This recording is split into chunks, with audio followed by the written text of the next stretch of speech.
Beliau disambut oleh seorang prefek pegawai perkhidmatan awam yang protokol jauh lebih rendah berbanding dengan Prabowo, Presiden Prabowo. Ya, sedang ramai dijagat di media sosial, kritikan dari anggota Parlemen Malaysia yang mengungkapkan kekecewaannya terkait sambutan terhadap Perdana Menteri Malaysia Anwar Ibrahim di Perancis yang dinilai berbeda dengan penyambutan terhadap Presiden Indonesia Prabowo Subianto. Anwar Ibrahim selaku Perdana Menteri Malaysia dan juga Ketua ASEAN, hanya disambut oleh seorang prefek pejabat administratif biasa. Sedangkan Presiden Prabowo disambut dengan penuh kehormatan oleh pemerintah Prancis saat menghadiri Bastille Day 14 Juli lalu. Hal itu yang menjadi kritikan mereka dan akhirnya viral di jagat maya. Yang Muhammad Menteri, 1997 Tun Dr. Mahathir, 2018 Perdana Menteri Singapura Lee Hsien Loong, selang beberapa minggu 2025 Prabowo, Presiden Indonesia, hadir dijemput oleh Presiden Perancis ke perarakan Hari Kebangsaan Bastille Day. Mengapa Yang Amat Berhormat Tambun tidak dijemput?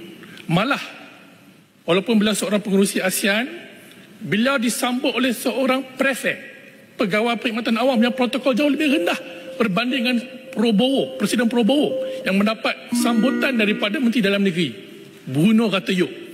Jadi saya lihat Yang Muhammad Menteri, liputan media berkaitan lawatan pengerusi ASEAN ke Paris tidak luas. Le Figaro, Le Monde, Le Parisien tidak membuat liputan hatta tentang syarahan perdana di Sorbonne.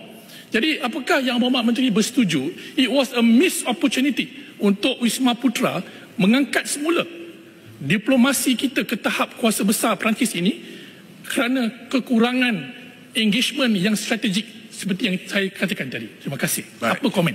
Terima kasih. Ya, kadang aneh juga melihat orang-orang di tetangga ini. Padahal kalau diperhatikan, Perdana Menterinya juga disambut dengan baik oleh pemerintah Perancis.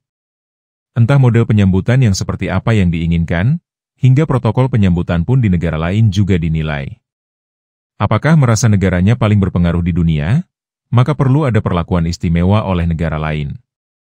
Sedangkan hal tersebut merupakan sesuatu yang lumrah dalam penerimaan kunjungan kenegaraan, dan semuanya tergantung protokoler dari suatu negara. Karena tidak semua acara penyambutan harus istimewa dalam hubungan internasional. Karena itu terkait dengan kepentingan strategis, hubungan diplomatik yang baik, atau peran penting seorang pemimpin dalam forum global. Tidak semua negara memiliki hubungan yang sama dan jenis kunjungan pun juga berbeda. Dan oleh karena itu, standar penyambutan dapat bervariasi.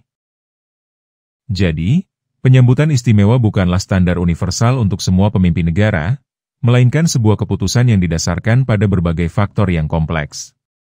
Sehingga tak perlu merasa sebagai negara yang paling penting dan istimewa di mata dunia. Namun demikian perlu dimaklumi, karena saat ini suhu politik di negara tetangga sedang tinggi, hingga munculnya aksi demonstrasi berskala besar di Malaysia, dengan tuntutan agar Perdana Menteri Malaysia Anwar Ibrahim mundur dari jabatannya.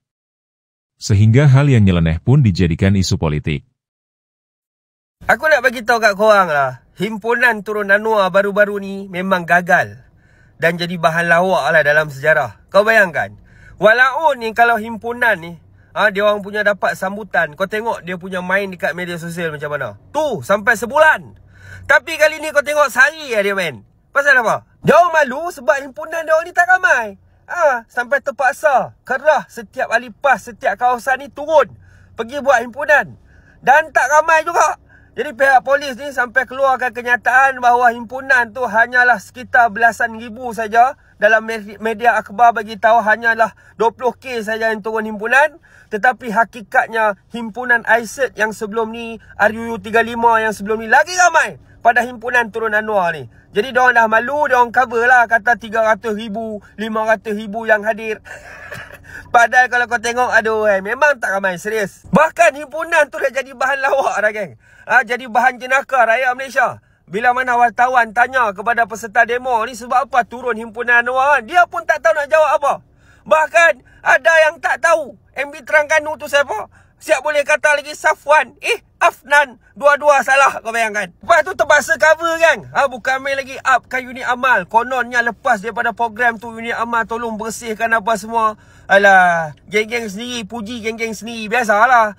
Geng-geng sendiri up geng-geng sendiri, biasalah. Padahal ya hakikatnya 15 tan sampah bersepah selepas perhimpunan tu berlaku, kau tahu tak? Dan yang paling rakyat Malaysia marah ni adalah sekumpulan peserta demo tu, termasuk juga pimpinan yang buat patung, letak gambar PMX, lepas tu sebat ramai-ramai. Inilah yang buatkan rakyat Malaysia marah dengan perhimpunan tu. Lagi satu pula, himpunan tu bukan tanda satu kejayaan, geng, tapi adalah tanda kegagalan. Yang best tu ada lalu dekat saya punya media sosial lah. Adalah orang interview, ada seorang budak perempuan ni, remaja lah. Ada orang tanya siapa yang disyorkan untuk nak menggantikan PMX ni. Lepas tu dia boleh macam sebut nama ni. Aduh, saya tengok ni kan macam nak cakap, dek, ni bukan jawatan ketua kelai hang tau. Ni jawatan Perdana Menteri tau. Yang mana Perdana Menteri ni dia akan jaga Malaysia ni. Nak tentukanlah ekonomi ni macam mana, nak bawa pelabur macam mana ke Malaysia. Dia nak jawab tu pun tak jelas. Lepas tu saya dah macam gelak betul lah tengok. Ya, sebelumnya diketahui, pada kunjungan yang bertepatan dengan Bastille Day 2025 di Prancis, Prabowo disambut dengan rangkaian acara kenegaraan meriah seperti parade militer, upacara resmi megah, dan jamuan kehormatan. Sambutan meriah Macron ke Prabowo itu bahkan menjadi sorotan media internasional. Salah satunya dari media kenamaan asal Hong Kong South China Morning Post. Dalam artikelnya ia menulis, kunjungan Presiden Indonesia ke Prancis tidak hanya peran besar bagi negaranya, tapi juga kesempatan menggambarkan negaranya sebagai pemain aktif secara global. Presiden Republik Indonesia Prabowo Subianto diundang menghadiri parade militer Bastille Day 2025 Paris, Prancis, sebagai tamu kehormatan. Saat tiba di lokasi, Presiden Prabowo disambut langsung oleh Perdana Menteri Prancis, François Bayrou, sebelum keduanya kemudian berjalan bersama menuju podium utama untuk mengikuti jalannya parade militer. Parade Bastille Day dibuka dengan pemeriksaan pasukan oleh Presiden Prancis, Emmanuel Macron. Sebelum tiba di podium utama, penghormatan khusus diberikan kepada Presiden Macron oleh Resimen Infanteri Pertama dan Kedua dari Garda Republik Prancis sebagai tanda resmi dimulainya rangkaian prosesi parade. Setibanya di podium utama, Presiden Macron tampak menghampiri dan menyapa Presiden Prabowo sembari berjabat tangan.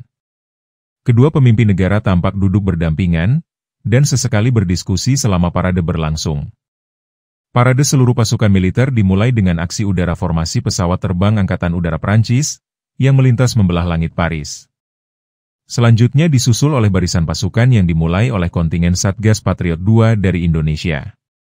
Nah, penampilan kontingen Indonesia menjadi perhatian khusus dalam parade militer ini. Presiden Prabowo dan Presiden Macron serta para tamu undangan tampak berdiri dan memberikan penghormatan serta tepuk tangan meriah saat kontingen Indonesia melintas di hadapan podium utama. Suasana makin hikmat ketika acara ditutup dengan penghormatan untuk memperingati 100 tahun Bleuet de France, yakni simbol solidaritas nasional Prancis terhadap para veteran dan korban perang. Kehadiran Presiden Prabowo serta partisipasi Indonesia dalam parade militer Bastille Day menunjukkan hubungan bilateral yang erat antara Indonesia dan Prancis, serta cerminan dari nilai strategis Indonesia di panggung global. Oke, terima kasih sudah menonton video ini hingga usai.